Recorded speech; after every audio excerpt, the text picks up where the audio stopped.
Hey everyone, it's Manny from Vegan Rock Climbing. Welcome back to the channel. In today's episode, we're going to examine another very useful and very interesting rock climbing technique for intermediates. Let's talk about flagging.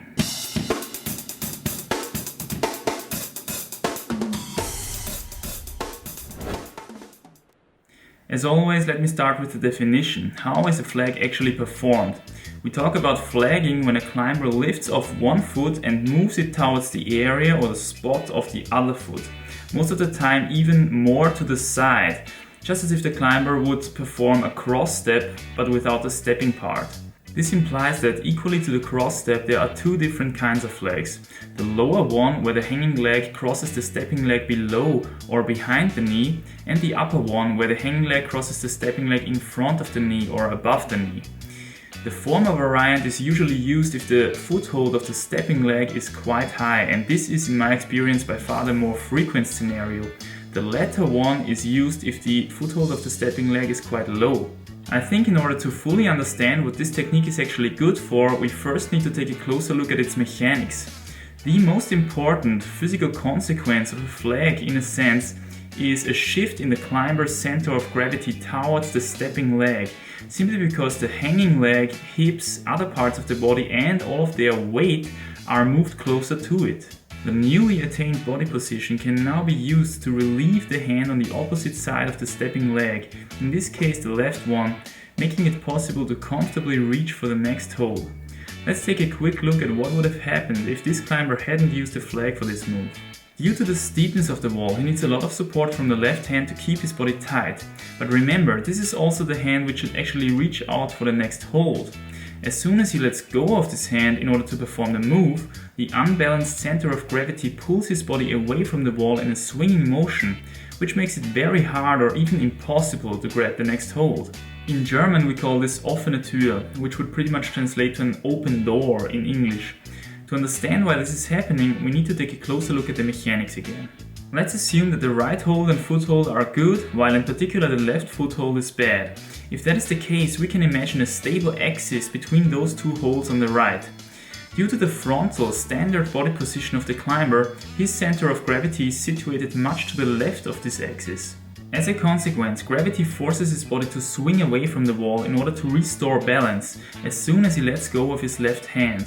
The door opens. Remember, there's not much support coming from the left foot. The only reason why this didn't happen earlier lies in the support of the left hand, which is omitted as soon as it's grabbing further.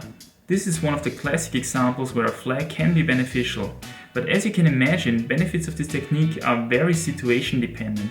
The flag is not the only and not always the best choice. For instance, let's assume that the left foothold in this example is actually quite good. In this case, the climber is better off just sticking to his original frontal body position to literally pull himself towards the next hold with his left foot. In the mechanics view, we can see that he has now created another axis between right hand and left foot, to which his center of gravity is relatively well positioned, and this explains why in this case the frontal solution works too. And just to complete the picture, the third option would be to perform a backstep between right and left foothold, still assuming that the left foothold is quite good. Now, whether a backstep or a frontal body position is more efficient in this case depends, amongst other factors, on the directionality of that left foothold, as I discussed in my backstep episode. Talking about the backstep, this leads me to another important aspect when it comes to flagging. If you're a bit more experienced as a climber, then you might have noticed that virtually any flag can be substituted with a backstep, using the same holds and footholds. Let me prove that by taking a look at our previous example once again. Now, we can't deny that the flag does a good job dragging the center of gravity towards the right axis, as we mentioned before. But actually there's one more option, and that would be performing a foot switch on that right foothold in order to get into a very sidewards backstep body position and perform the move that way. In fact, the backstep often drags the center of gravity even further to the side, plus hips and other stuff are closer to the wall, making the move even easier than in flagging mode, and this is true for most of the examples. Actually, it's quite hard to think of a situation where a flag makes a single move easier than the corresponding backstep on the same foothold. This opens up the question, why should we even flag? Well, the big advantage of the flag compared to the backstep is its time efficiency. We must not forget that most of the time the backstep method requires 2 additional foot switches, one to get into the backstep position and one more to keep on climbing after the actual move.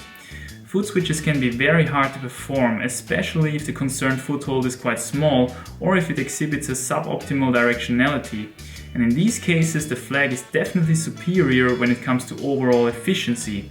And that's the point where we dive deep into the complexity of this wonderful sport again. We have to be aware of all the different aspects, speed, precision and convenience of the single move in order to find the perfect solution for a certain problem. To conclude, in order to prevent an open door in the frontal classic body position, go for a flag if you're aiming at a more convenient and time-efficient solution, or go for the backstep if you're aiming at maximum single move comfort, but be willing to lose some time for additional foot switches. Always be aware of all your options and don't forget about the trade-off relationship between speed and single move comfort. And that's already it for this episode, my friends. As always, if you've got something from this video, please give it a thumbs up, it helps a lot. Share it with a friend who's interested in climbing properly, and don't forget to leave some feedback in the comments down below. Thank you guys so much for watching and see you in the next one. Bye!